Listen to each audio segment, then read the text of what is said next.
Hello?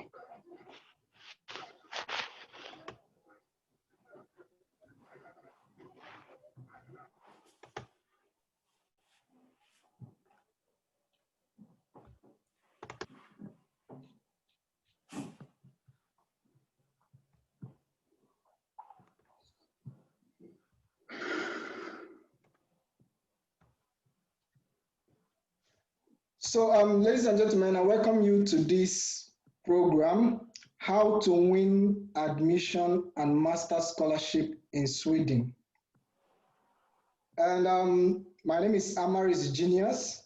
I'm the moderator, and here I have live and direct two guests, Mr. Patrick and Mrs. Dina, who are ATH scholars here in Stockholm, Sweden. And in these few minutes, we'll be discussing about all the processes, all the requirements, and of course, all your concerns about getting admission in Sweden.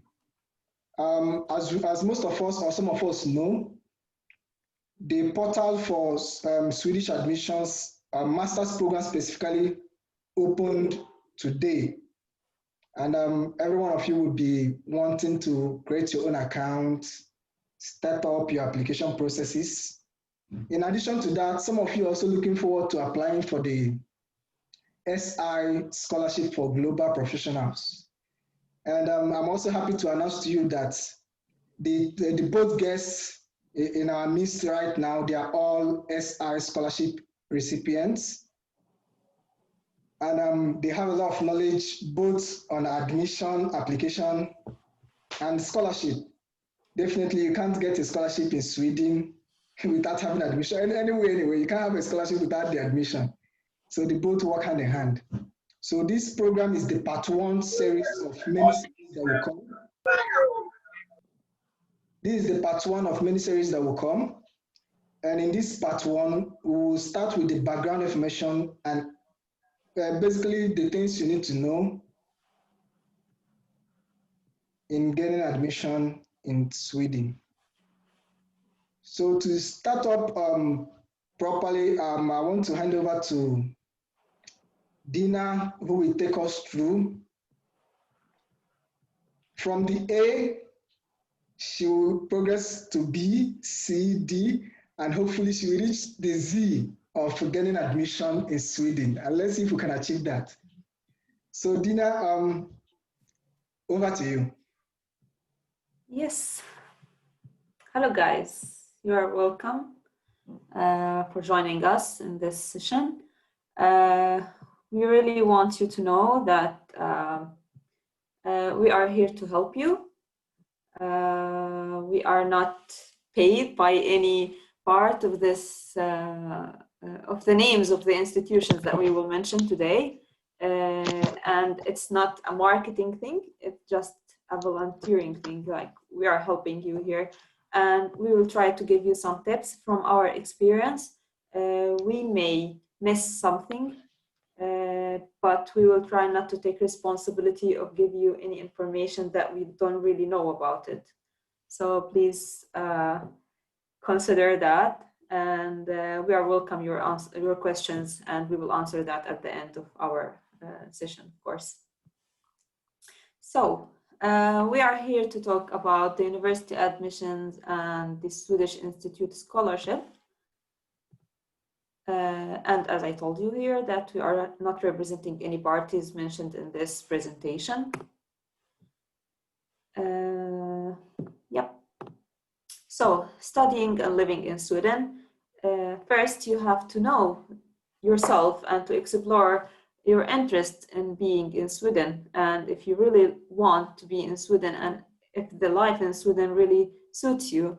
So I think the first step or the best way to do that, of course, after asking some people and listen to some experience, also you can visit this website, which is studyinsweden.se.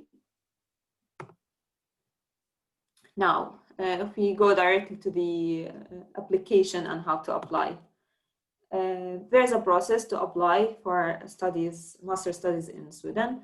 You will start with the university admissions, and then you will go to the scholarship admission, and then you will go, or in scholarship application, and then you will go to student permit application. The university admissions will be in universityadmissions.se. This is the website. Scholarship application. There's the SI scholarships, and there's the university scholarships.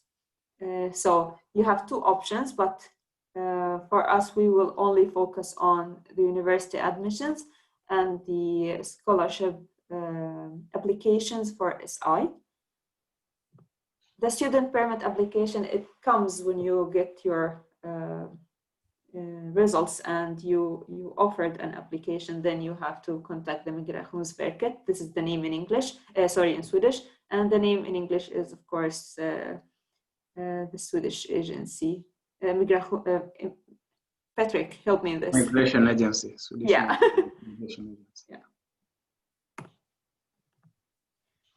So first, the dates and deadlines. The university admissions. The application opens today, like 16th of October, and it's till the 15th of January, you will be able to create your application and rank your programs. When we say rank your program, we mean like to prioritize your programs. You can apply for 4 programs in the application, and then you have to prioritize them. By the 1st of February, it's a deadline to submit documents and pay application and tuition fees. You will get the results by the 9th of April.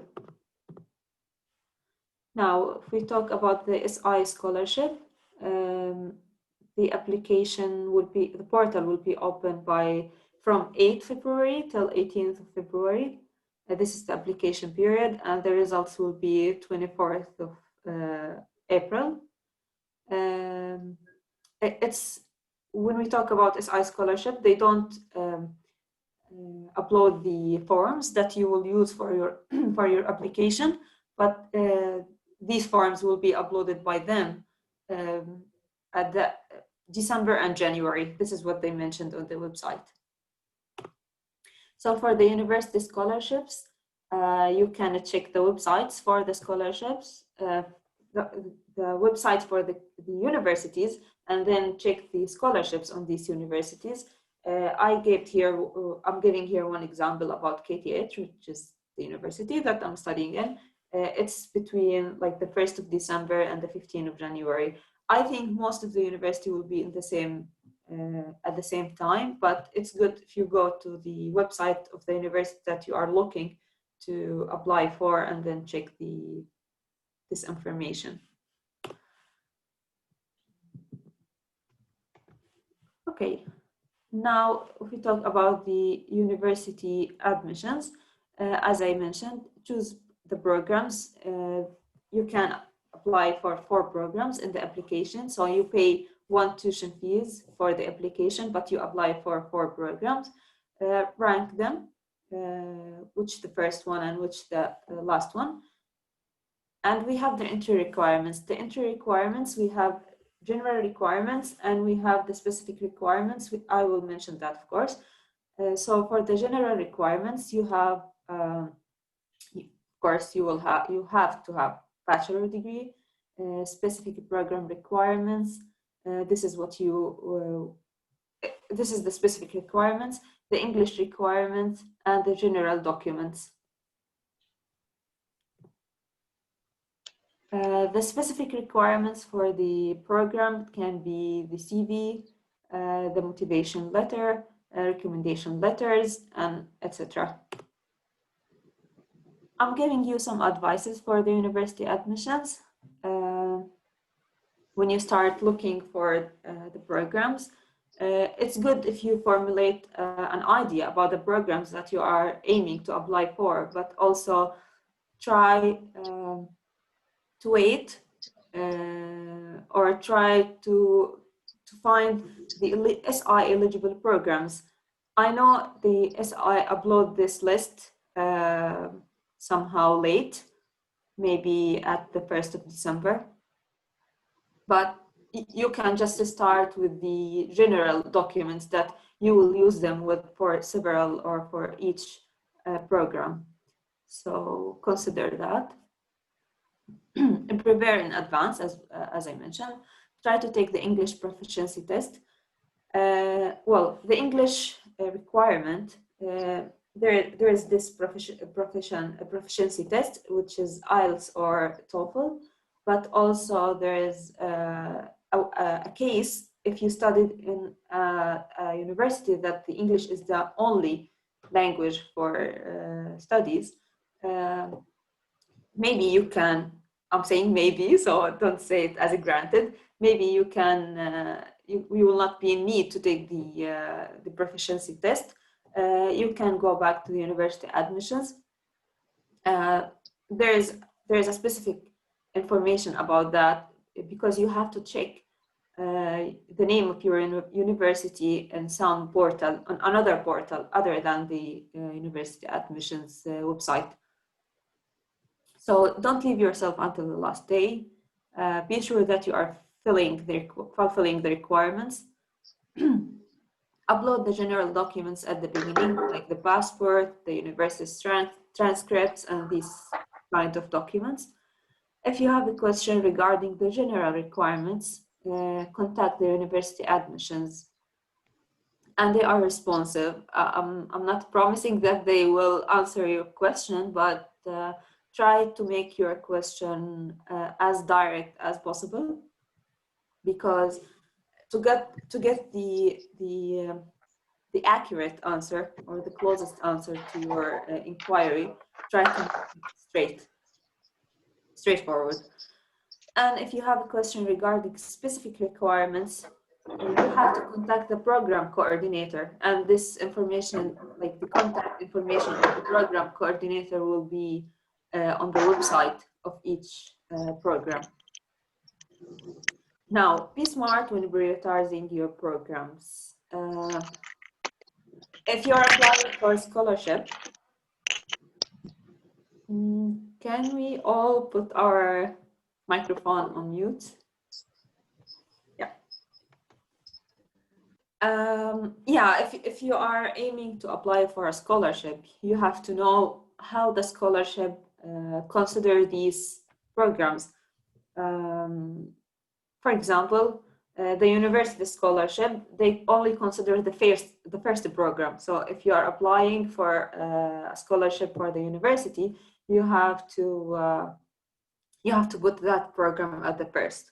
But also understand how each scholarship works. Means you know that the SI scholarship connects the programs, connects your value with the UN SDGs. Yeah, your application should be connected to the UN SDGs. So you have to be smart in this case. And also one advice I can say that you have to evaluate your qualification and try to guess what program that the competition will be high for it, and also the requirements for it, like maybe the high quality. So try to make this calibration and about the requirements and how to prioritize your program. Now, check the criteria of how to name your uploaded documents. Try to make it simple, but don't stress out. I know at the time when you start to upload your documents, you start to stress out, like, how should I name it? If they are going to find it, are they going to find it? Or don't worry, they will find your documents. It's okay to write it in a simple way, like, for example, the number of the program and maybe motivation letter or something like that. Like, make it short, make it simple, and don't stress out. Now, the Swedish Institute Scholarship. First, when you start looking on the website, you have to check the country list. You have to know if your country within the list. Also check the eligibility instructions. check the eligible master's program.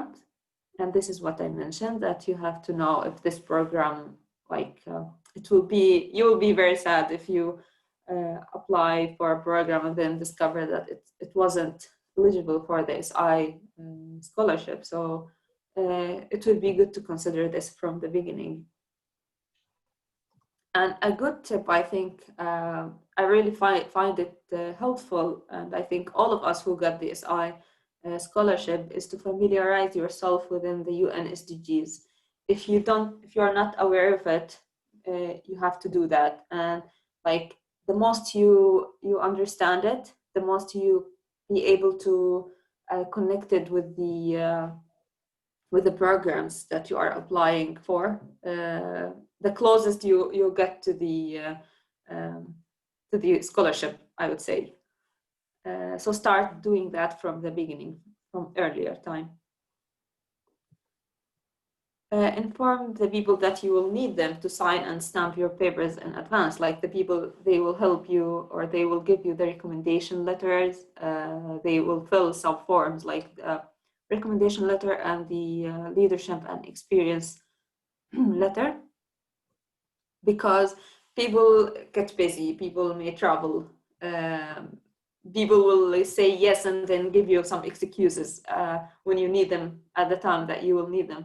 So it's good to explain about the scholarship from the beginning, what they really want as the SI, and what you want from this person, and yeah, to try to get the word of being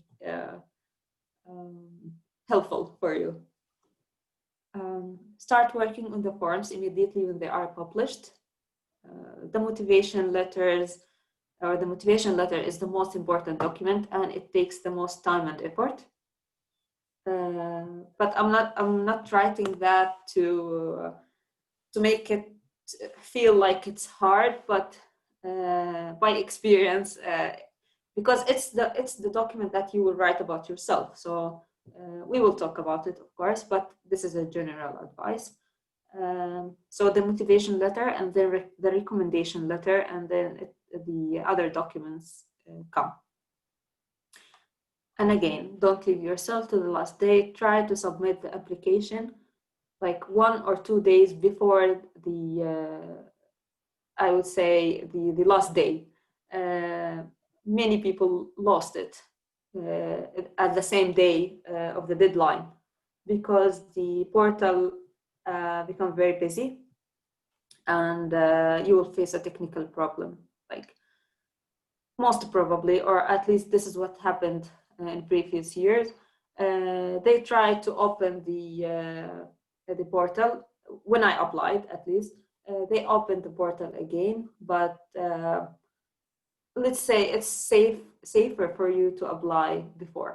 And I'm not promising that they will open the portal if this happens.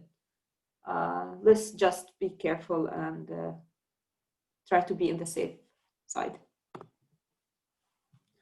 So talking about the motivation letter, it have been different in number and types for the last few years. Yeah, I missed the question here. Like the question there, it contains some questions, and these questions, sometimes it's 2, sometimes it's more than 2, and even the type of these questions are differ from year to another year. But most likely there are 2 questions but the main thing that you have to answer with a limited number of characters. And this is somehow one of why I'm saying it takes effort and time, because you want to explain or express yourself and connect the answers with the UN SDGs, but you have this limited number of characters. So it's kind of challenging, but it's a challenge that you can success with it if you start earlier. And the questions are about you, so you have to relate them to UN SDGs. Understand what they really want to know from the questions before answering. this is I think it's important to, when you read a question, try to read it several times and try to ask yourself, like, what do they really want to know by asking this question? This is a key to know how to answer it, or at least what to answer it. But don't freak out, just start writing. After you write, try to relax and have a break, and let someone else to read the questions and the answers. Someone that you trusted, and try to have discussions and to relate if the answer is really answers the question. So after making that, go back and start over and start to elaborate and to narrow down without taking out any important information takes some time. So try to work on that earlier.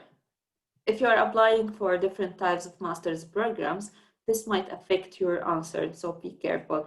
What I mean here is that the questions usually relates to the master program that you are applying for. So, for example, if you are, I would say, a mechanical engineer, and you want to apply for something related to technical mechanical engineering, or you want to apply for a sustainable development program, maybe you have different answers to focus on. So try to relate the answer with the program that you are applying for. The recommendation letters, they ask for 2 recommendation letters from 2 different parties.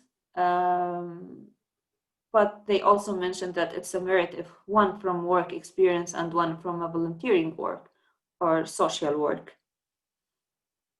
The form contains questions to be answered, answers also with limited characters number here. The writer as well have to understand the objective of the questions and to know, so he or she can know what to focus on. Basically, they want to know about you, that you are initiative, able to build networks, problem solver, and like to focus on the skills that are important or that the SI asking to know more about them. Try to give new information, but at the same time connect it with the other answers. Avoid repeating information unless it's necessary to formulate the idea. It's just to give you a space to elaborate yourself, or I know that this person is going to answer the questions, your supervisor, your manager, your colleague, or whoever, but you can take, after they answer the questions, you can, maybe you can remind them with some things you have did and while you're working with them. So it would be nice to try to work with the person on this form.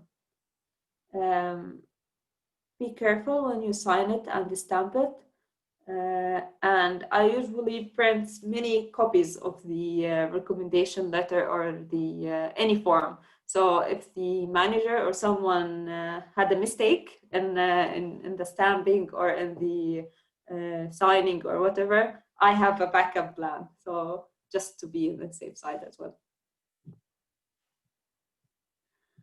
Another form that will be required is the leadership and work experience form. So calculate the working time accurately and in a realistic way. Don't get the target that you want to reach the number of working hours, which is 3,000 working hours. Just calculate it accurately, and when someone reads your application or your form, have to really find, like, yeah, this is the number. It should be the number that this person have worked. It's a form to be filled by other people about you, similar to the recommendation letter. It should be direct to the point, and also try putting focus on your role and leadership skills. Examples here that you led a team with number of members, you have been a mentor, you were the project manager, you have some initiatives, like special things to mention. And connect everything with the program that you are applying for. Also, the one who's going to fill this form, it will be very helpful if they know what programs that you are applying for, so they can know what information can really be helpful for you. The CV is the I would say it's the simplest form here. They will publish a form that you will fill it. It should not exceed 3 pages, as they mentioned on the website. Choose what really adding value to your application and what would be interesting for them. So don't put anything just to fill it in. Just put the things that really important and interesting. And one way to do that is to remember that they want to invest in you. So you have to show them how special you are and what you can add there. I will finish my slides with these 3 sentences. Remember that there is a waiting list. So if your application number wasn't within the first published results, you might get something after a while, like maybe 2 months, if someone couldn't do it. If you are on the waiting list, so maybe you will get something.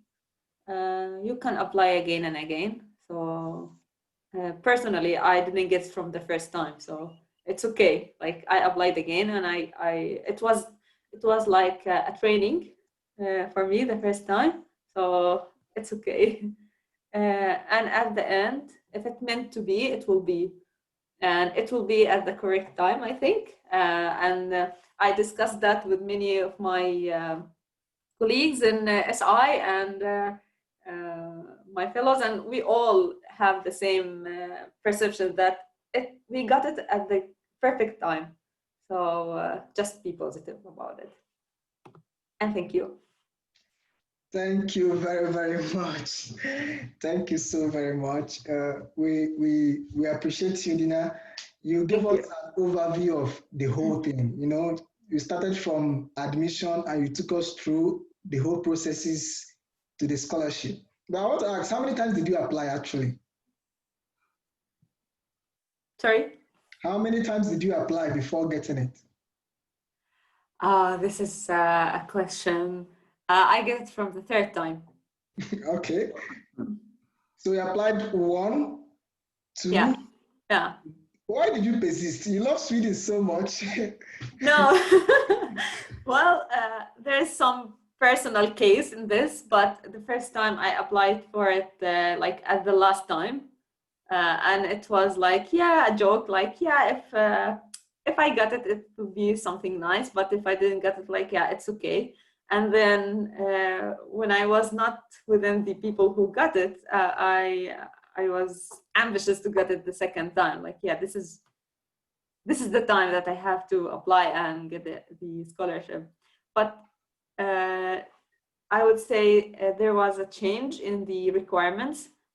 Before the first time when I applied, it wasn't connected with the UN SDGs. But the 2nd time, no, it was connected with the UN SDGs. And I think it took me some time to understand what they really want from me to write in the answers. And then the 3rd time, it was the time to get it, and it was the perfect time for me personally. So that's why I'm saying, like, just be positive. You will get it. So I want to ask, all through the first time, did you get admission? I don't mean the scholarship, I mean admission. The first time? Yeah. 2nd time? And the 3 times I got admitted in the programs. And the first time, the scholarship was 2 phases.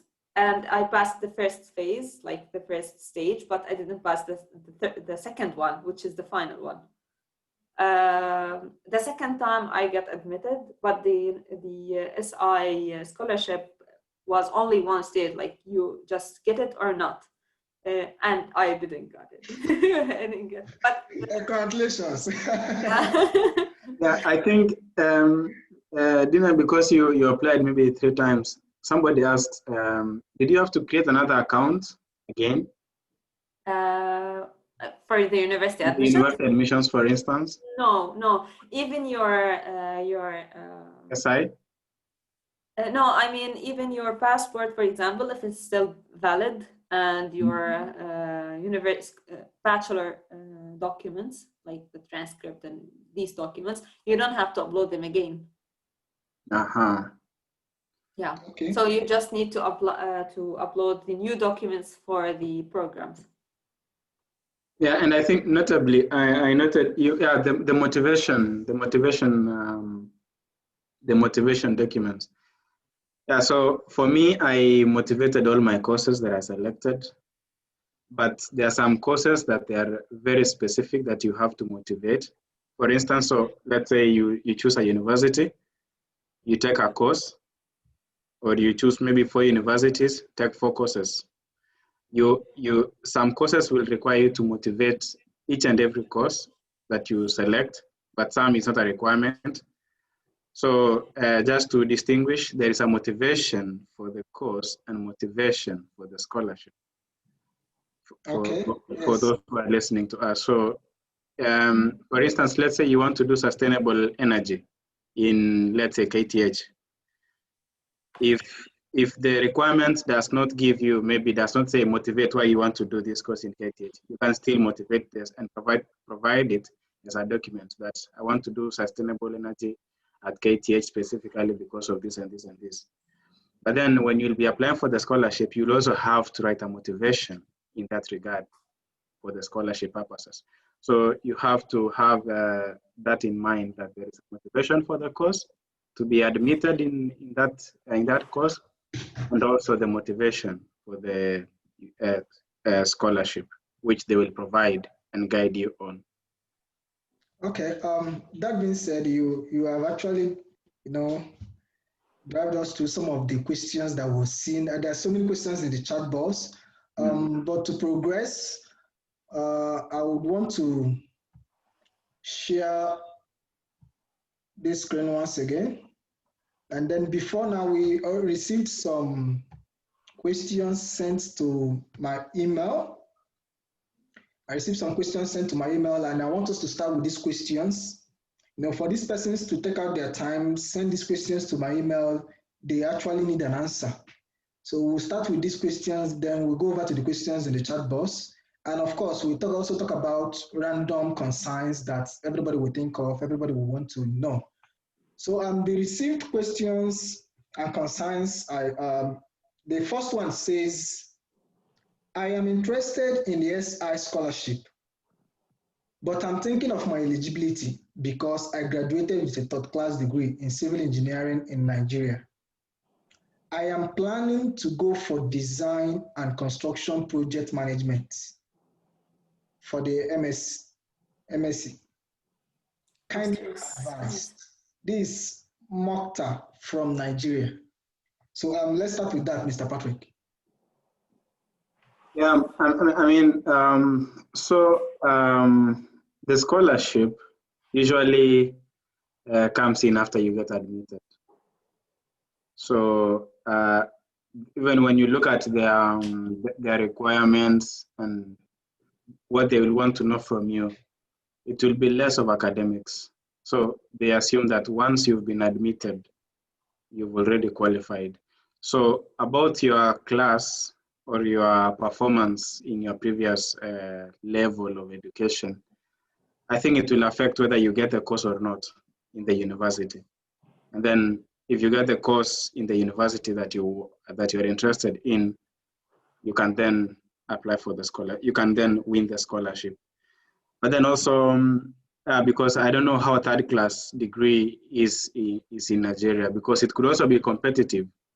I mean, you could have performed so well in the specific fields of interest. For instance, if you're interested in design and construction project management, and you did courses leading to that field or area, and you passed them excellently, I mean, you can motivate that you got a third class, yes, but then in the courses of interest that lead you to this area of interest, you are successful in them. So in that manner, I think you will be able to earn yourself a position.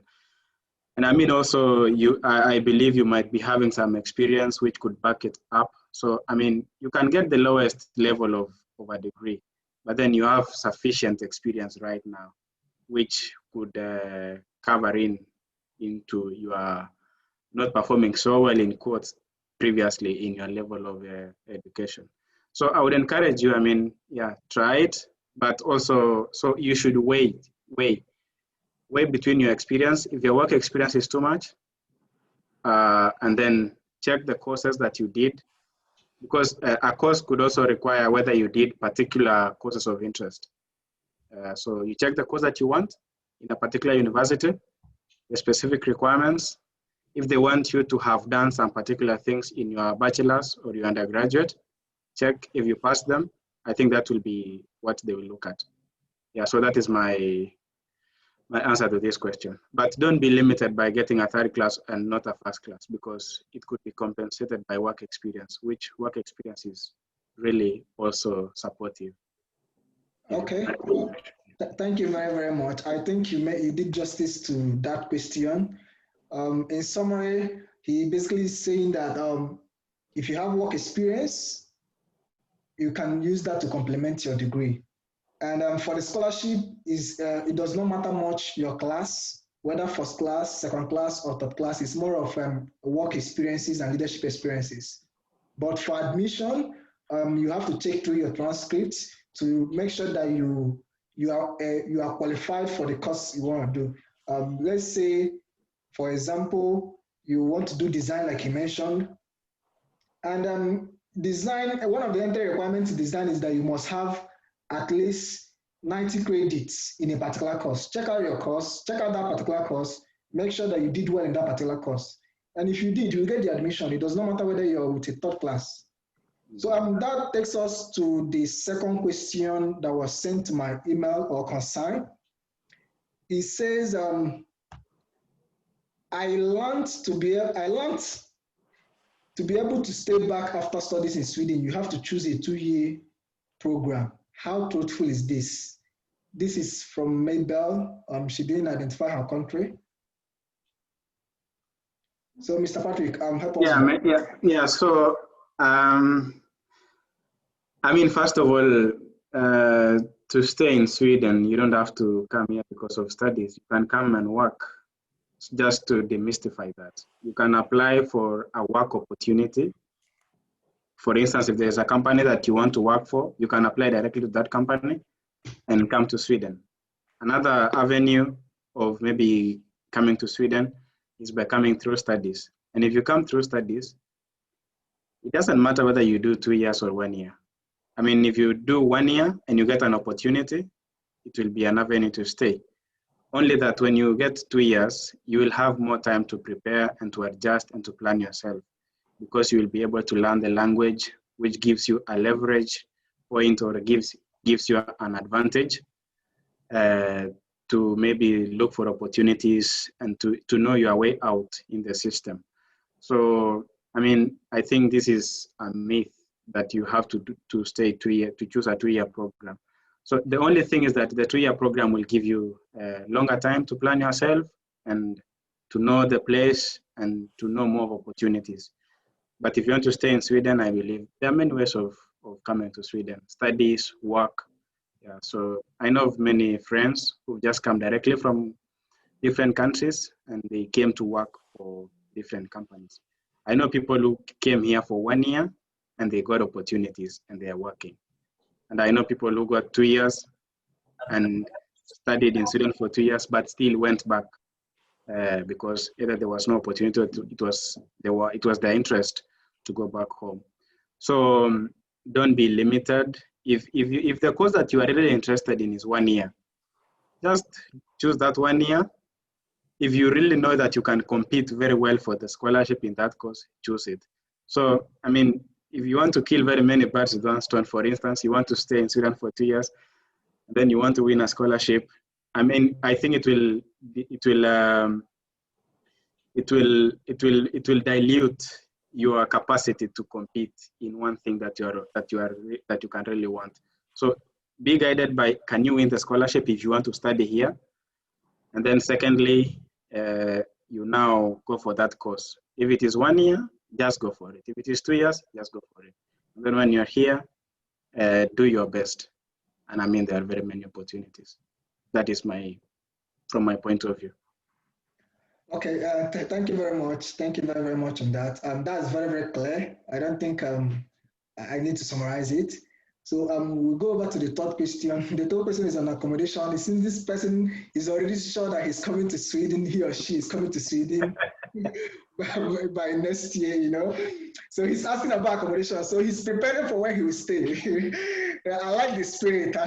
He's not talking about admission, not talking about scholarship. He's talking about where he will stay. You know?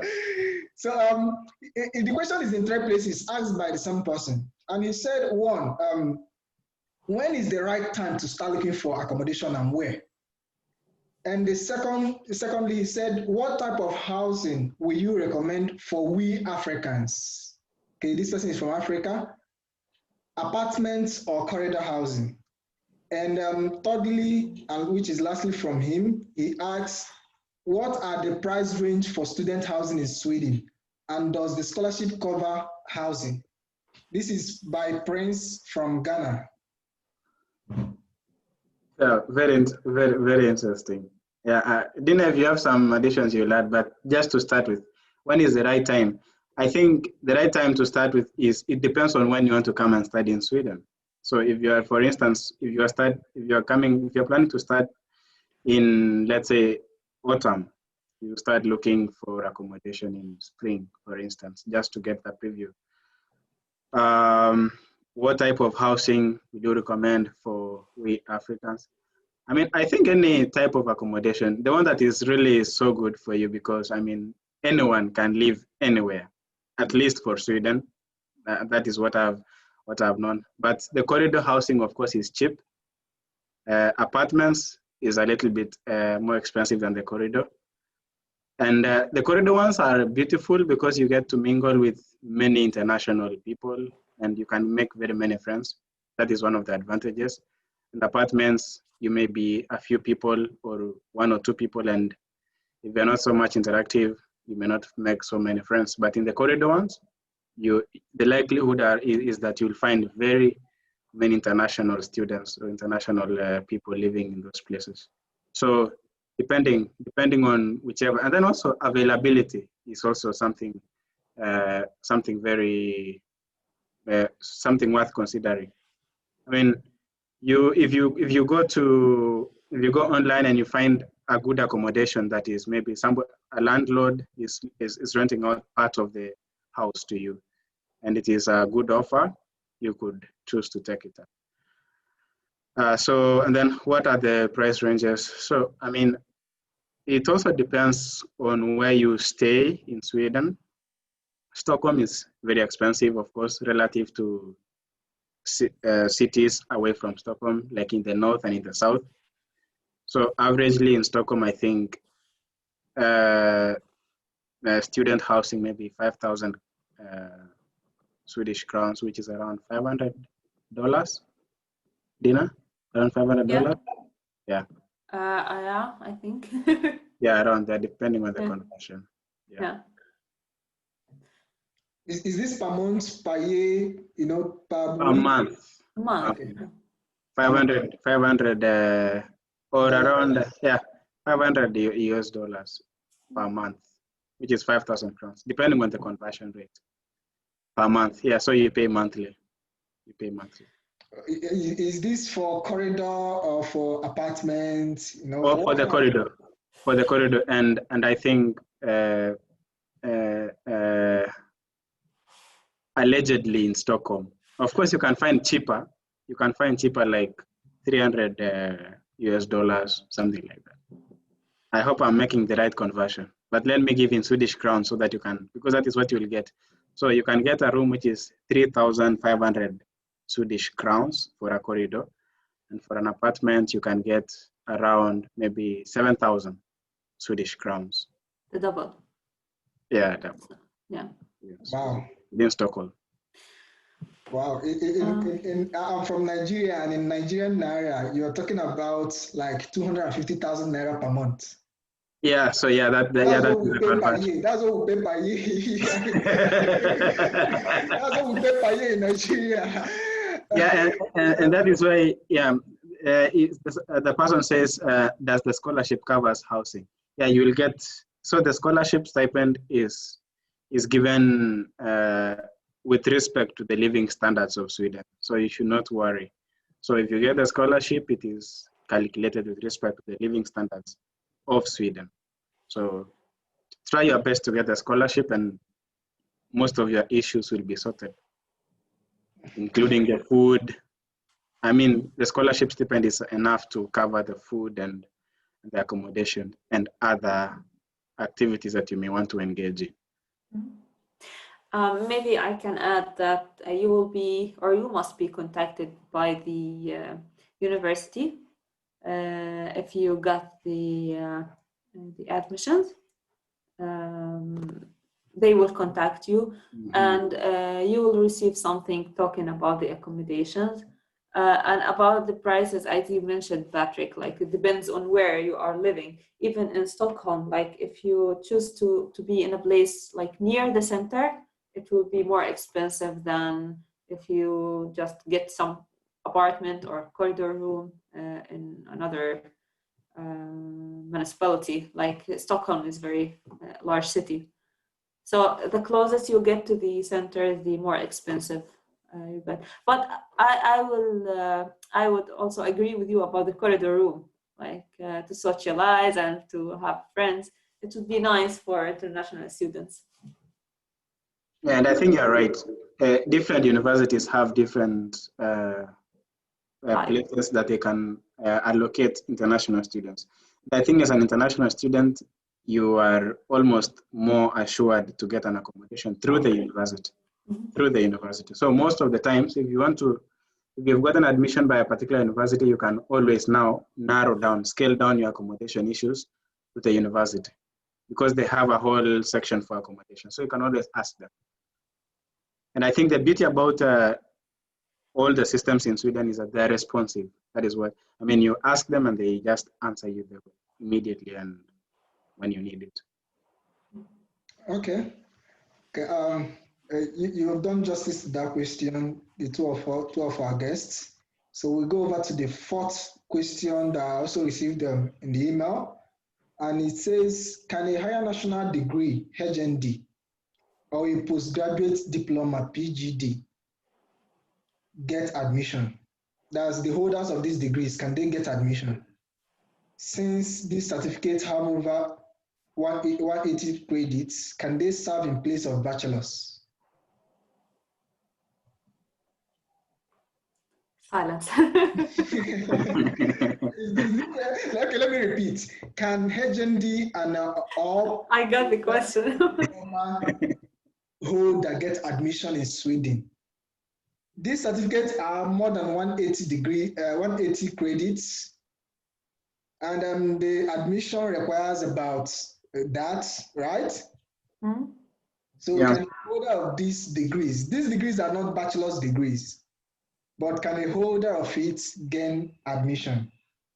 So over to our guests. Yeah, I don't know how you converted to credits, 180 credits, or you got the equivalents. So if you got the equivalent, when you get your transcripts, your credits are there.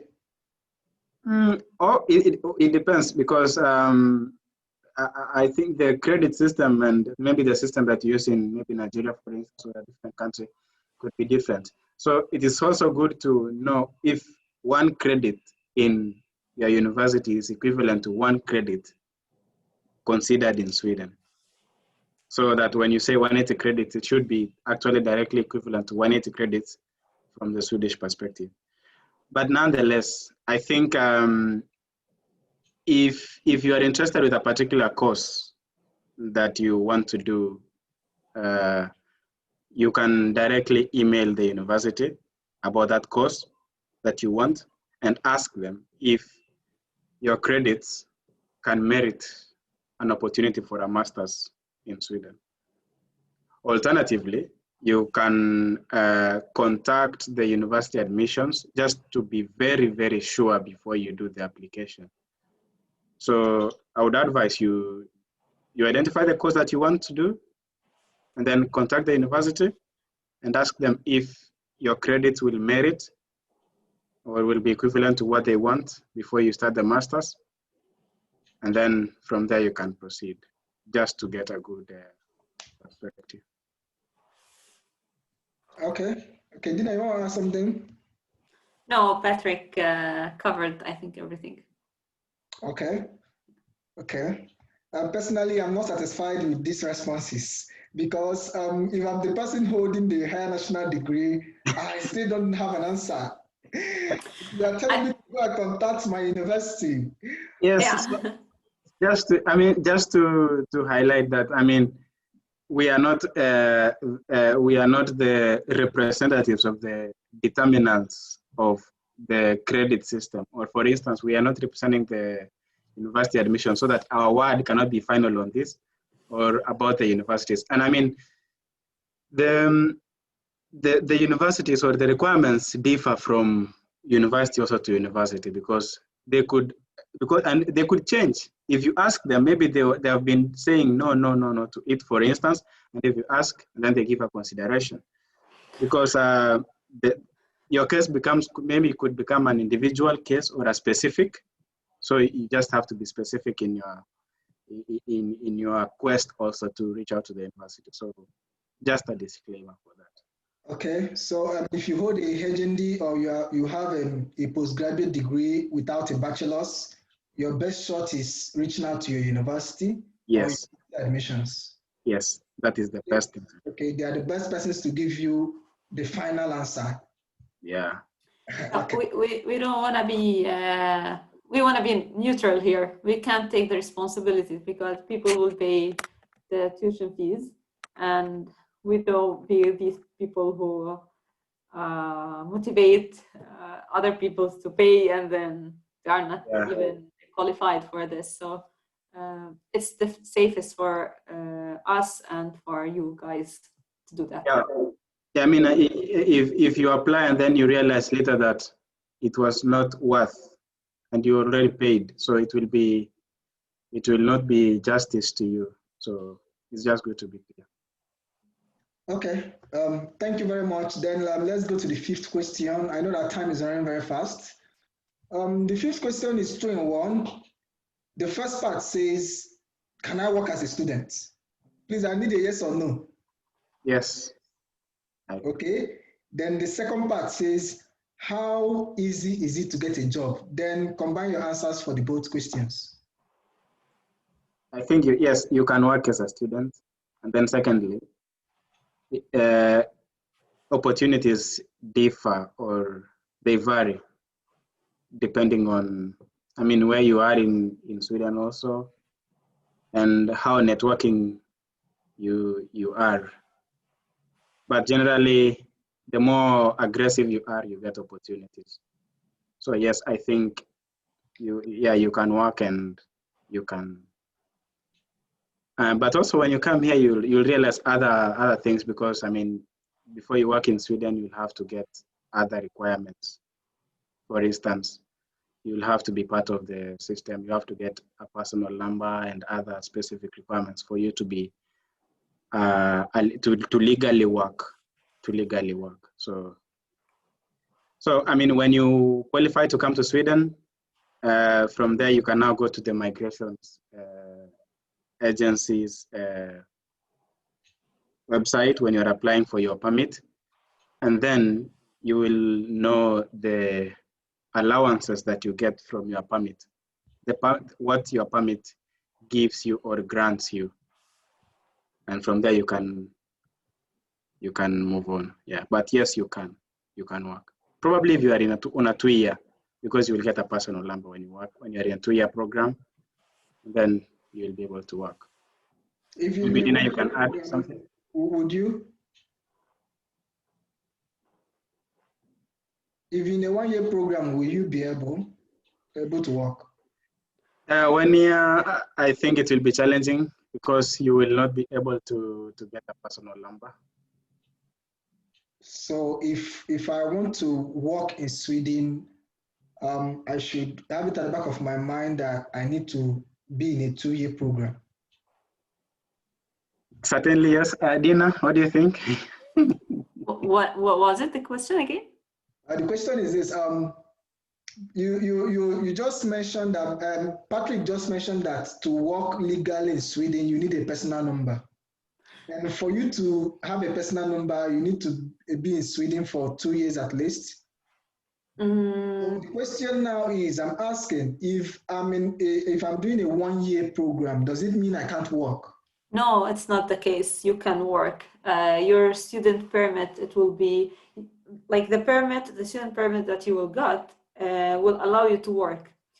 And if you want to work while you don't have the ID personal number, the tax agency will generate what they call another number, a coordination number, something like that. And this coordination number will work similar as the personal number. And if you, for example, got the personal number again, like in the future for any other reason, it will be the same account. So they will recognize the person as a person, like they will connect the two numbers with each other. So it doesn't matter if it's 1 year or 2 years regarding the number, the tax agency number. No, you will be, it will be, yeah, you can do that. Yeah, great. I had not interacted with such a case. Thank you for clarifying. Yeah. And I want to ask, how long can you work? In UK, I know you can't work more than 20 hours, and 20 hours is about, half a week. So how long can you work in Sweden? I think it's not limited. But of course, it will not affect your studies, I think. Yeah, exactly. This is Well, something. There are different terms and conditions for everything that you do or that you are engaged in. So, I mean, everywhere there are contracts. So you should analyze your contracts very well and what ties you. Yeah, even the offer from SI, they will make this clearly that you can work and the hours is not limited, but as long as it doesn't affect your scholarship. So you will sign on that. Okay, that's answered. Let's move over to the last question we received. I received an email, and it says, can one apply for admission with statement of results, that is degree results, in place of the degree certificate? It's for the program or for the program maybe?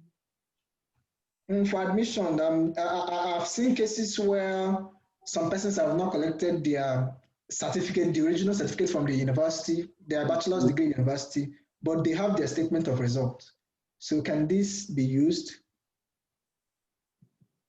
I think they are separate documents, and I'm checking some programs now, the general documents for some programs. They make it clearly that they want the certificate and diploma from previous university studies and the transcript of completed courses and the grades included in your degree. So it depends, I think, on the general document. What do you think, Patrick? Yeah, I can't give a very specific answer on that because I think the university admissions course requirements and the university requirements, they are very specific. And I think if you go to the university admissions, go to FAQs, frequently asked questions. And I think you'll find this question there, FAQs. But I can't give a justified answer or a specific answer to it. Okay. I agree with you that the most frequently asked questions is very good when you have a question and to start to look for it in there and the most frequently asked questions. and also to treat each program different, like to check the requirements for each program. Sometimes the answer is there, but because maybe you just missed to read it, you lost the information. Yeah, just to say, don't be limited. Just be willing to go beyond and check it. Don't say because I don't have a degree certificate, I just don't apply. So just go beyond and check in the FAQs. And I think for most of the websites, there are FAQs and they're really very resourceful. Frequently asked questions. I also tried to contact the university admissions by chat, and they were responsive. So it's not only by email if you want the information at the time. I think they mentioned what time they are able to have some chat with you. So it's an easy way to get in contact with them. Yeah. Okay. We've been able to tackle most of the questions that I think I know that many of us have our concerns in the chat. Please, can you mute yourself? So,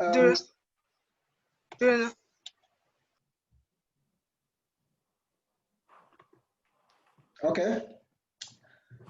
So we have a lot of questions and concerns in the chat. I will want to go through them, and of course, our guests, if you have any reaction to any of them, you also jointly react. So the first I'm seeing here, okay, it's more like a complaint that, but I have to read it out. It says, today is 16th October, but the application site has not opened for some programs. I think just be patient, it will open. Some persons want to apply today, you know. I mean, not that they will select today. I mean, there will be some deadline. Of course, after the deadline is when they start the consideration. So be patient.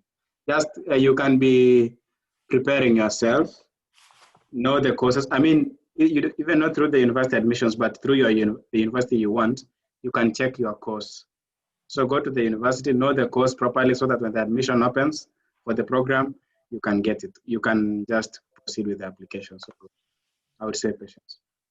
Okay, yeah, there's also another one here. It says, please, if you applied last year, will you be required to create another account again? Okay.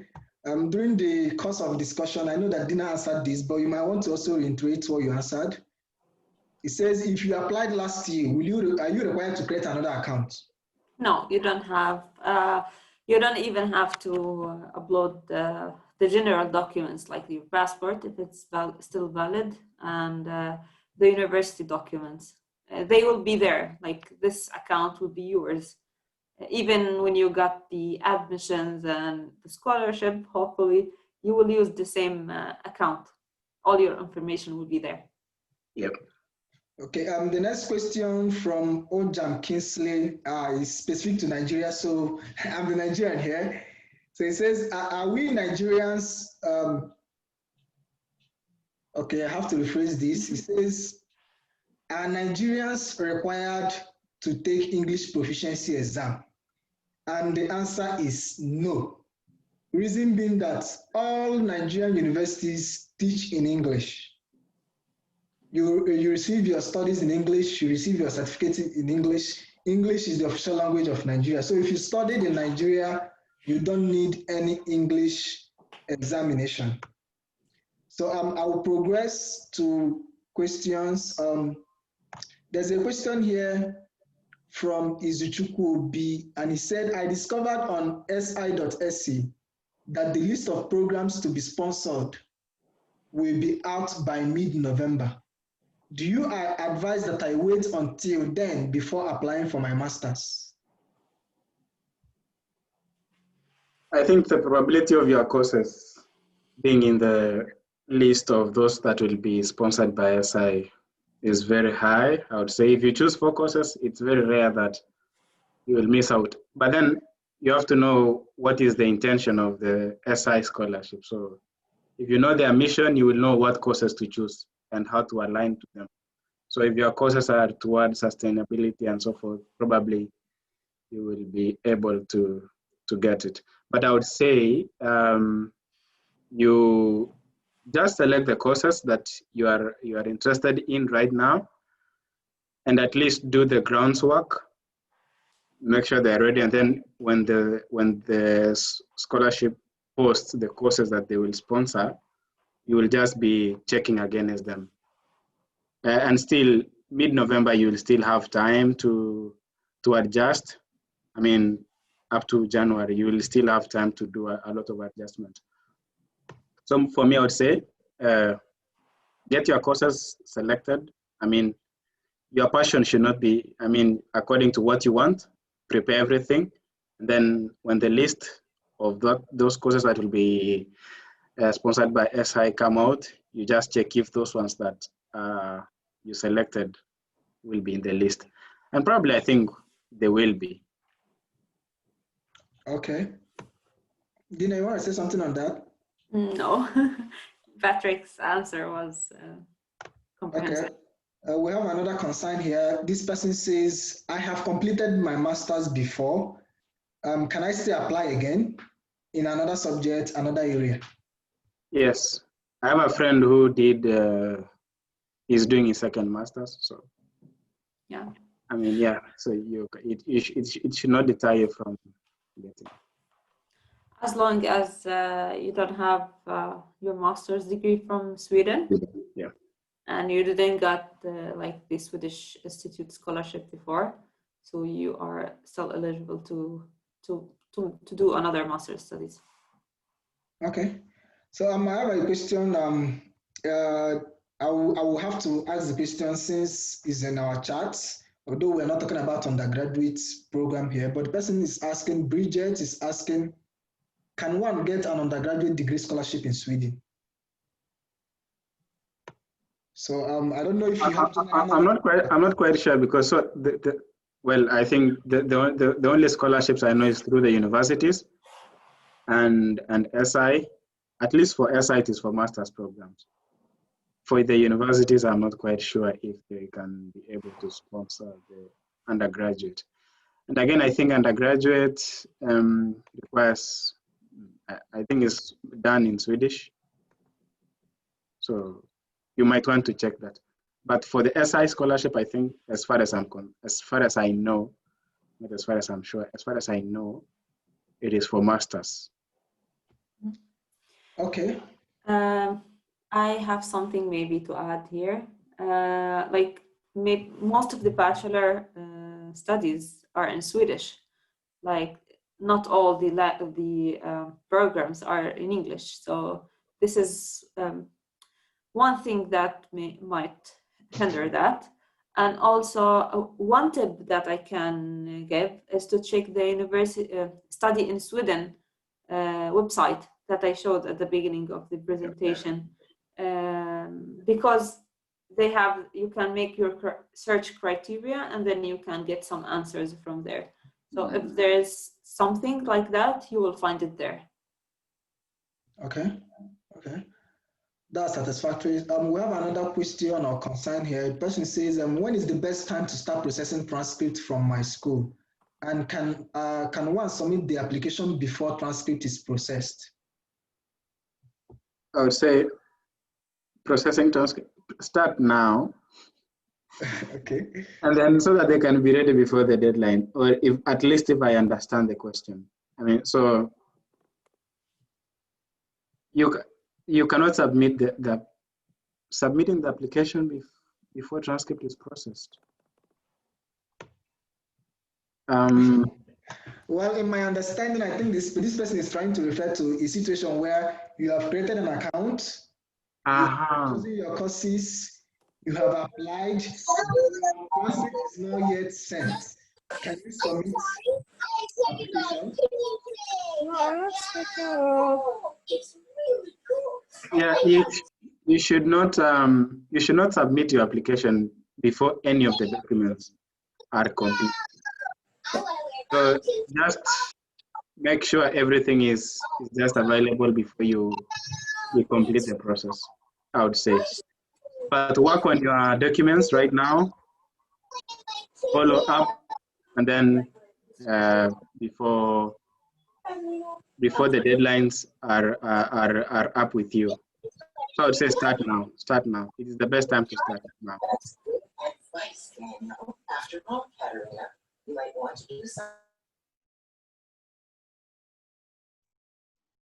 So I'll progress to the next question. It says, I have this from Izuchukwu Obi again, okay? It says, I have a BSc in mathematics and 9 years experience. Please, where is this noise coming from?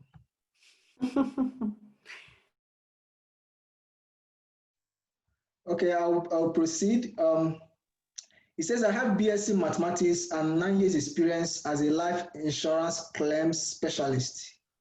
I desire to go for a master's in data science and financial mathematics. Will my work experience hinder me from getting a scholarship for an MSc in data science and financial mathematics? I want to repeat this question. It says, I have a BSc in mathematics, but a 9 years experience in life insurance claims. He's a life insurance claims specialist. And I think maybe mathematics and that might not have a direct correlation. And it says, I desire to go for a master's in data science or financial mathematics. Will my work experience hinder me from getting a scholarship for an MSc in data science or financial mathematics? I don't think so. I think usually the work experience should be relevant. And I think life insurance is relevant to mathematics. Of course, you can always link it. So about the scholarship, it's all about how you justify your case. Justify your case. I mean, you don't have to tell everyone that you did not do what is relevant to your course.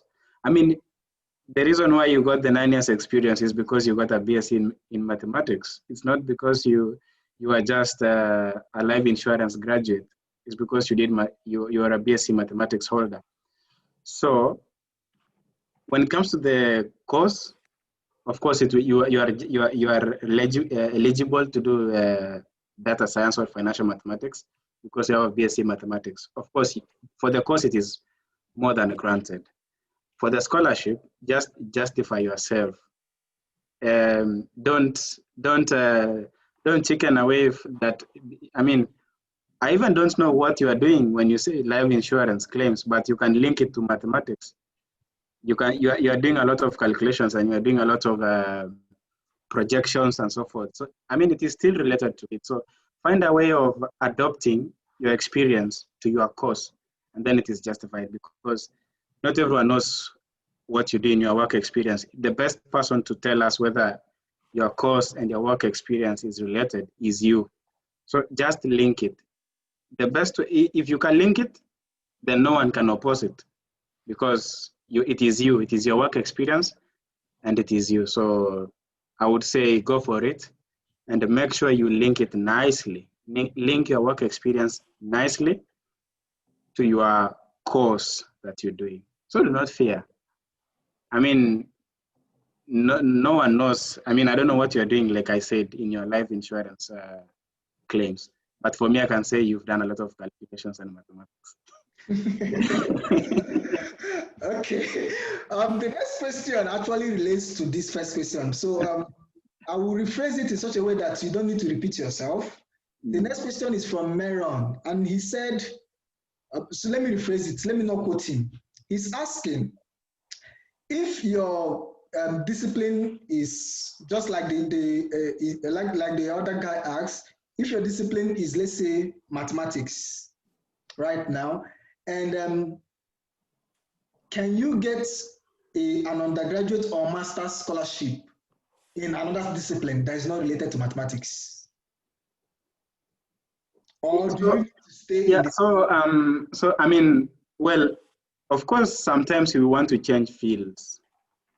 we might, for instance, maybe you did your bachelor's and you realized, I would want to change to something else.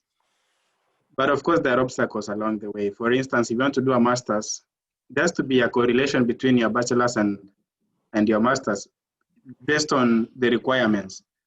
So if you want, for instance, to move from, let's say, engineering to business, of course, there has to be some relation. If the course will say you must have done this and this, so you check out the qualifications for the specific. So I still believe that you can choose to change fields if the requirements allow you.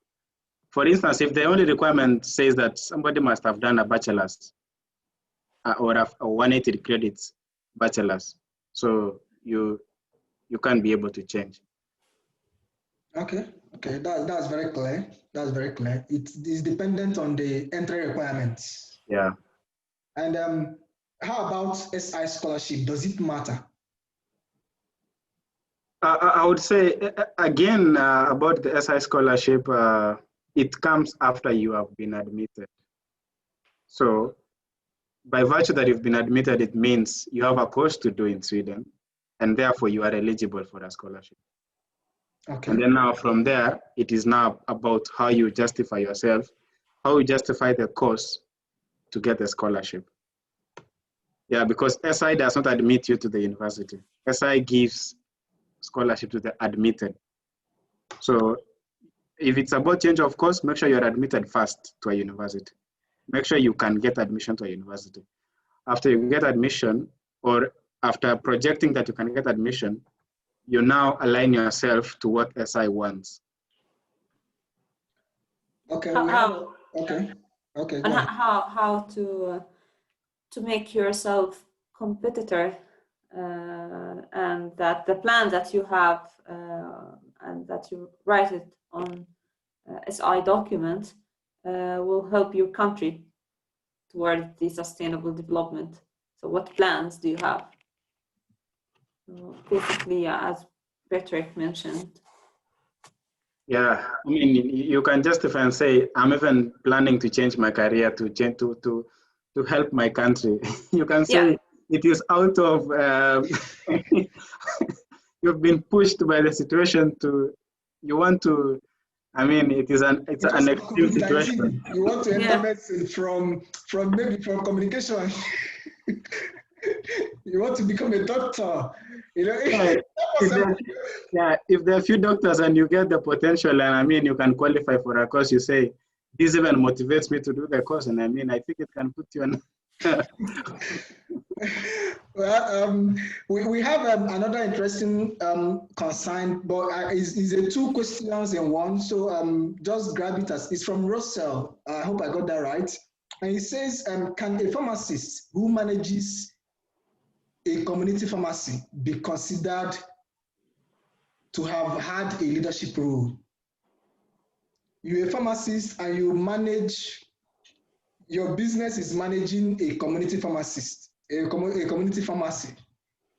You're not leading people per se. Can that role be considered leadership role?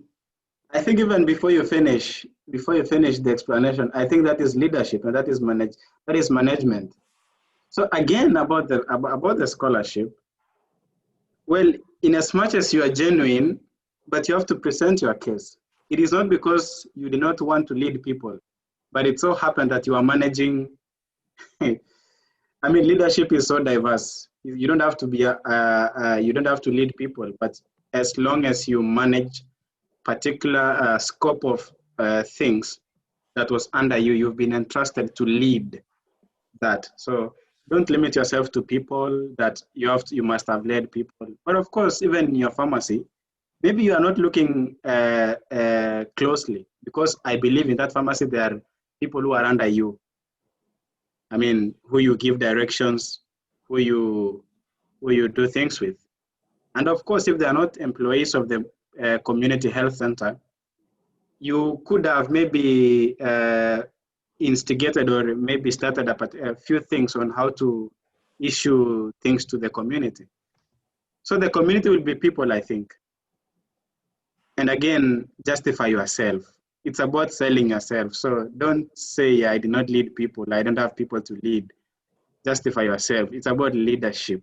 You don't have to lead people. You can lead in particular issues. You can be a manager of events, a manager of items. Okay. You've sourced ideas to manage that community health center. You've brought in new ways of doing things. You've done a lot. So just settle down and analyze it, and you'll realize you are a leader. Thank you very much. That's quite clear. Dina, you want to add something? No, not for this part. Maybe for the other part of the question. Okay, the other part of the question, Russell asks, after winning the scholarship, can you come with your spouse, your wife, your husband, your girlfriend, your boyfriend? Okay, Your relatives.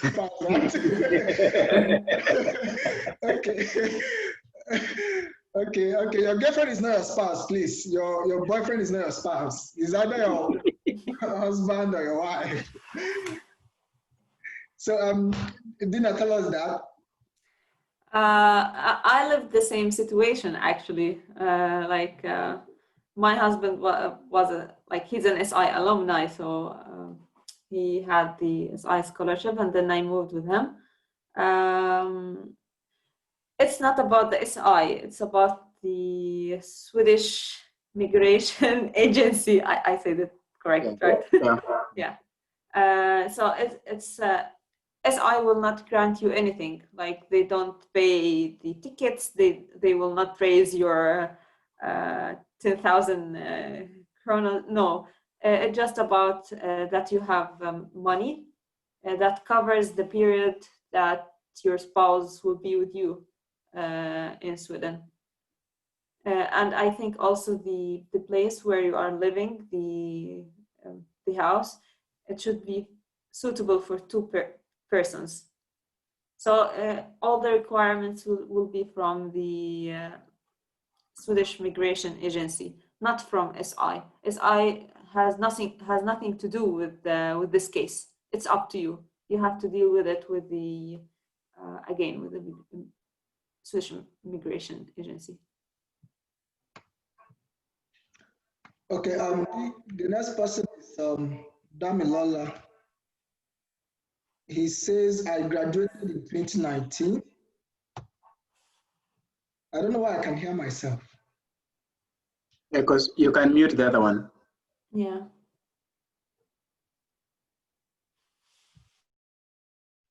Okay. So he said I graduated in 2019. I'm concerned about the eligibility and strength of my leadership service back in school and postgraduate internship experience to fill the work requirement section for the SI scholarship. So he basically, he graduated recently, about a year ago, and he's concerned whether he is actually qualified, whether he can tell the right story. Can we talk about his concerns? Who asked this question? I'm trying to find it in the chat. I think I understand. It's private chat, but he sent it to me privately. Okay. He said he graduated in last year, 2019, Damilola, and he's concerned about his eligibility and the strength of his experiences, especially when it comes to filling the work experience section of the application. So someone that graduated just last year, what are his chances? That's what he's asking. They could have done internships. So if you've done, I think experience is still experience. And so there is relevant experience to your field of work, field of specialization. And then you also say you are a leader in school. I mean, if you are a leader from first year to the final year, that is a good amount of leadership. And of course, so you just consider all the kind of experiences you've worked, either internships, because there is a place you can select. There's a drop down, I think, in the application form where you can choose whether it is internship, it was voluntary, it was, yeah. So again, don't limit yourself that maybe you just graduated recently. I mean, just see beyond what you have. So consider every form of work that you did as experience. Because again, if you got experience, it is only you who can tell us whether you got experience. So because you will be asked to justify what you did. So just list down all the maybe internships you've done, and then check which one gives you the largest amount of time that you worked. And also, if you've been working for 1 year, I think it also gives you a leverage. 1 year is still a lot of time from 2019 to 2020, or probably even up to next year, 2019 to 2021. That is when the scholarship will be opening, and you can calculate up to that time when you'll be submitting your application. So yeah, so don't be locked out. Don't say you don't have work experience. You can still qualify. Internships, look at the internships, attachments that you did. And if you are a class leader, you can use it as form of leadership that you. Okay, then we also have, there are so many questions. I doubt we can take all of them, but it depends on our guests. We are very happy that our guests are taking their time to explain all this. And I know that because of the time difference, it's getting late in Sweden, unlike some persons who are still in the early hours of the evening. So the next question says, I'm presently on a master program. This person didn't identify where or what program, but it's asking, is it advisable for me to apply for the same program again in Sweden?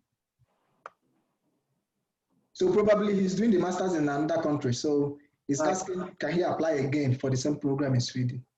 I think so. I mean, you can apply as many masters as you want. I mean, you should not be deterred. It will not be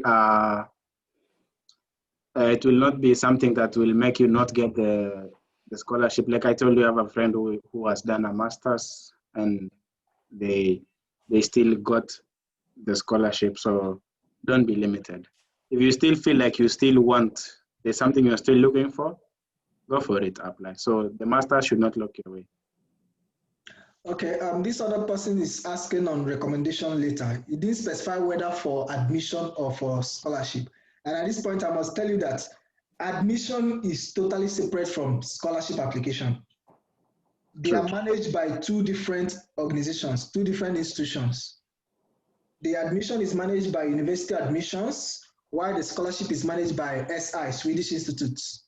So this person is asking, must your recommendation letter be in a letterhead paper or can it be sent via an email? So probably this person is asking for both the admission and the SI scholarship. Yep, of course, every recommendation should usually have a letterhead. Usually. I mean, it gives it some legitimacy. But of course, if it could be having a stamp of an organization and a signature of your boss, it is still okay. But I think a letterhead is really important. You can always ask the institution that gives you the recommendation. Of course, all universities have letterheads.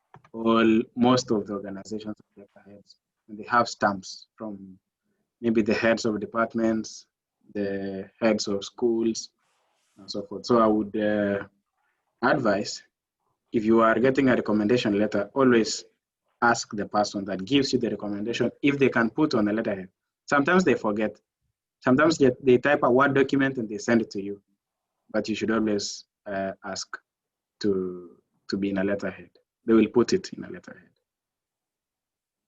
And if it can be emailed, yes, it can be emailed. Of course, if let's say your boss has prepared a recommendation for you and done everything, they can only send it to you by email. It doesn't have to be hard copy so that it's scanned. Okay, yes. Some other question says, as a law graduate or as a graduate of law, will it be right to calculate my work experience as an intern and S10 in a law firm? Yes. That's very simple and direct. can a teacher's role in classroom be considered as leadership?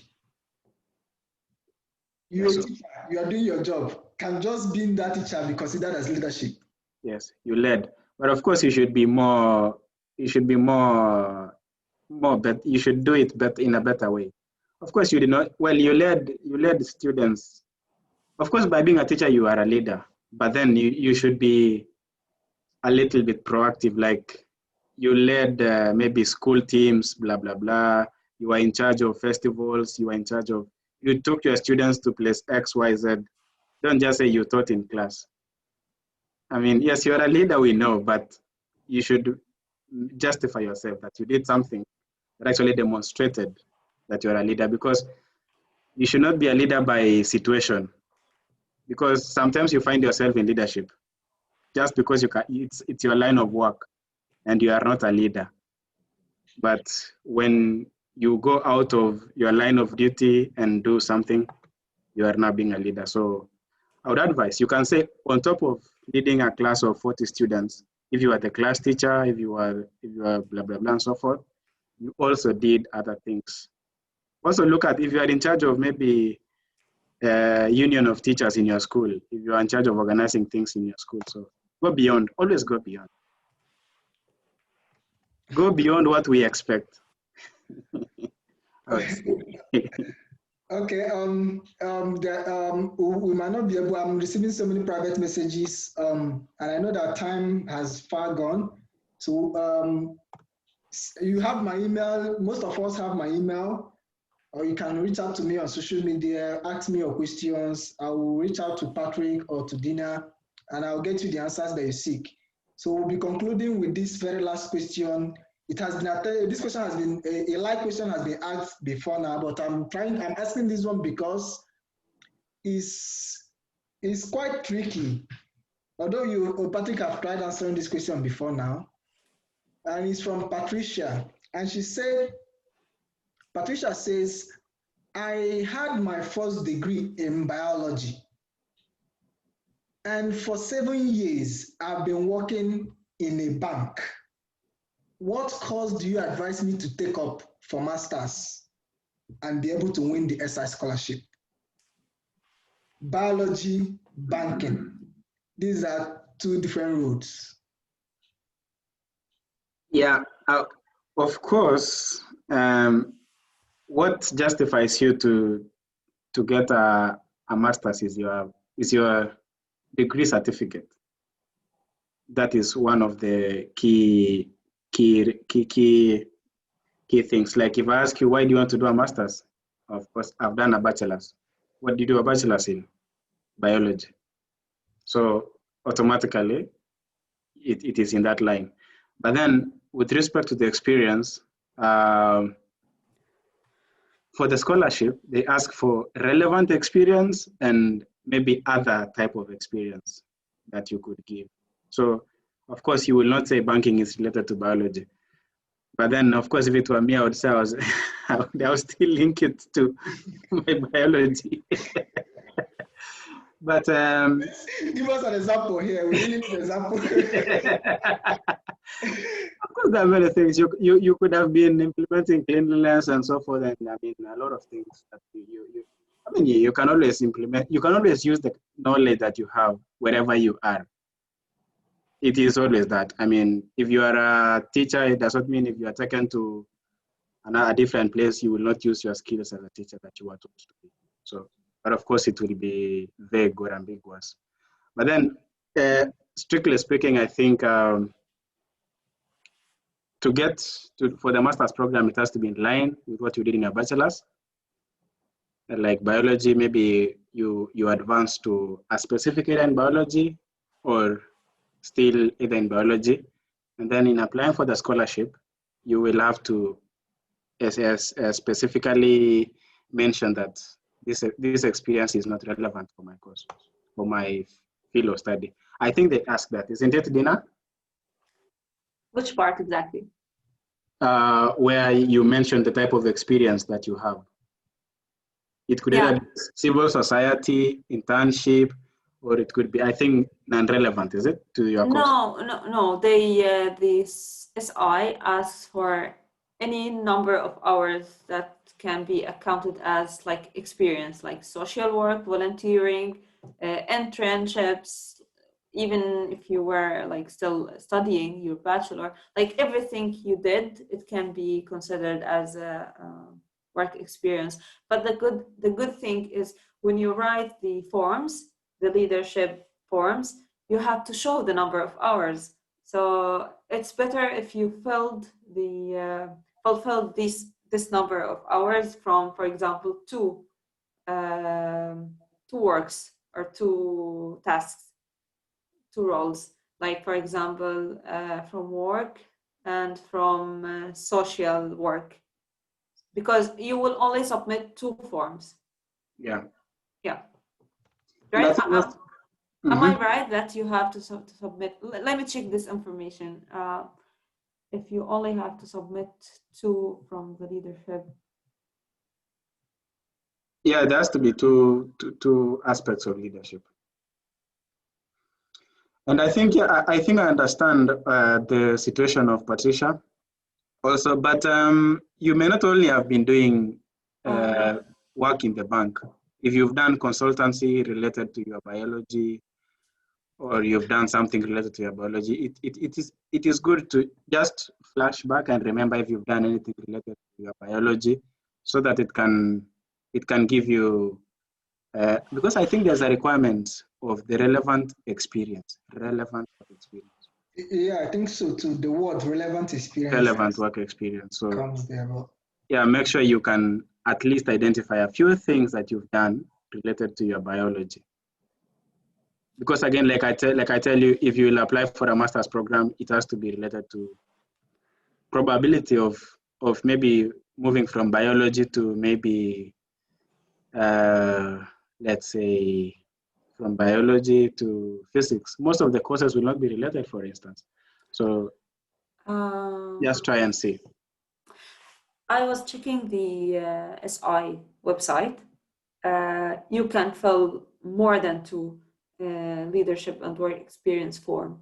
It's my mistake when I said it's two. No, the recommendation letters are two, but the this form, the leadership and work experience, you can fill like how many numbers, how you need to fulfill the number of hours. And by reading there, they didn't mention the word relevant. It is in the, I think it is in the document when you, in the drop-down menu, or when they state in the I think. But nonetheless, it is always good to be having something that is related to what you've done. Yeah, of course. Yeah, it's an advantage. It will support your application. True. So Patricia, you should try and see if you've done something related to your biology, make sure you note it down. Yeah. But of course, don't say you don't mention you've been working in the bank, because it is also experience and you've learned a lot. okay, please permit me. Let's not just shut up people on Facebook. You know, we are streaming live on Facebook, so I had to just go on Facebook to know what's going on there. And there's just one question I want us to, attend. It's from Suleiman Yusuf. He says, "Good evening. I'm currently doing a PhD in public health education and promotion. I would have been done, but due to COVID-19, I've only done my first semester. Can I still apply for the master's scholarship?" But is he done with his bachelor's? PhD is postgraduate diploma? Yes, yes. But do you do it after you get your bachelor's? Well, if he's done his bachelor's, then he's eligible.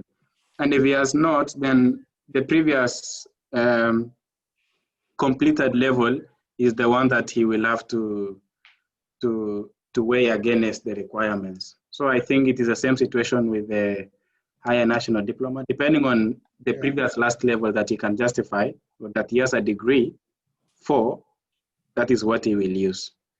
I mean, because again, we cannot use projections and say, I will be, because there's nothing justifying that you will have done it. okay, that answers it. On that note, I don't know if there is anything we want to add. Our guests. Dina, Patrick, I don't know if there's general concerns you want to address or motivation to people who have created account today or they'll be creating tomorrow, next week, next month. I don't know what you what you want to tell them.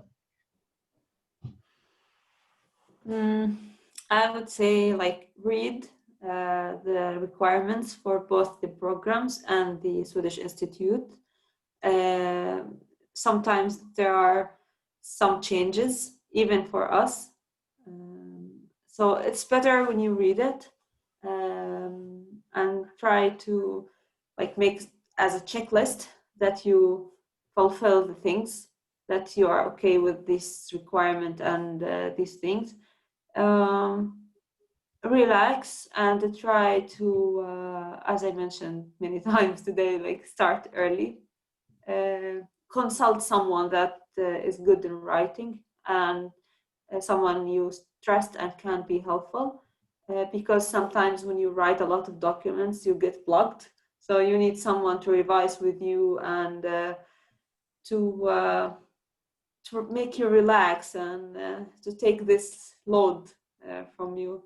So yeah, and of course, good luck. Thank you very much, Patrick. Yeah, for me, I would say I can listen to this. I'll say this moment of maybe applying for the scholarship or applying for university admission, take it as a self-evaluation moment. Learn more about yourself. There are things that you think you don't have, but at a closer look, you actually have. So you should be organized. That is the first thing. Make sure, for instance, if you are applying for courses, just have 4 folders to keep the individual documents so that you don't mess up when you are doing your editing. And then, like I said, everything is really important. So list every aspect of you. Do a self-analysis, self-evaluation, so that you don't miss out and say, for instance, I'm not a leader because maybe I have not led 3,000 people, for instance, or 2,000 people or 200 people. I have not been a manager, but you've done a lot. So, and again, if it's about the scholarship, make sure there is something related to sustainable development goals. So learn about the sustainable development goals, SDGs, and if it is actually, you can actually be specific that you are interested in SDG number blah, blah, blah, and you can narrow down and actually exploit for your benefit. And always link what is your desire to what is happening in your country. Of course, that is, it will give you a leverage, and we will know this person is actually having a desire to be a leader, because that is the whole essence of maybe I think the Swedish Institute. You have to be a leader, you look forward. It has to be about the future. What do you see about your country and so forth? So everything matters. Every experience you have, make sure you list it down. Every aspect of leadership, make sure you list it down. And then now make sure you can validate it, because there will be stamps required. So before you just say, oh, I will give this particular aspect as my leadership, but maybe you don't know where to find the stamp, to find the organization. Maybe they changed. So make sure you put everything in perspective before you start moving on. So I would say organize yourself before setting off. Don't be in a rush. Don't be in a rush. Make sure everything is set. Then when you move on, things will be well. And I'm wishing you all the very best. It is competitive, but you are also competitive. I mean, it is for people like us. It is not for any other different person. So you are as qualified as any other person, especially by deciding to actually take the step. All the best and good luck. Thank you very, very much. Patrick and Dina, thank you very, very much. We have, on behalf of all the participants, we have so many participants in this event. On Facebook Live, we also have so many persons viewing. And after now, this event is recorded, it will also be shared on YouTube. Thank you very much for bringing out your 2 hours to talk to us. And this is a volunteer work. You know, I know what it took you to bring out that time. You know, the semester is up, and everyone is busy. And still you had that time. So thank you very, very much. Thank you. You know, during the introduction, we didn't get to really know our guests. So we shouldn't miss out from that. So I want to do a recap of that introduction, and then I will allow you to do your introduction yourself. So I'm Amaraizu Genius from Nigeria, and I'm also an SI scholar with Södertörn University here in Stockholm, Sweden. And you can find me on Twitter, Facebook, LinkedIn, and I have a YouTube channel where you also find this content. Amaraizu Genius in all of them. Facebook, Amaraizu Genius Coach. So I wish to connect with everyone that participated and people who also view this later. On YouTube, I'm building a channel that will have quality content. So I also hope that you find it worthy to subscribe and put the notification button. And this is a series of webinars. This is just part 1 of a series of webinars we'll be doing. We'll do another webinar in November. We'll do another one in December. We'll do another one in January. And we want Dina and Patrick to pledge that if we invite them, they'll also come again.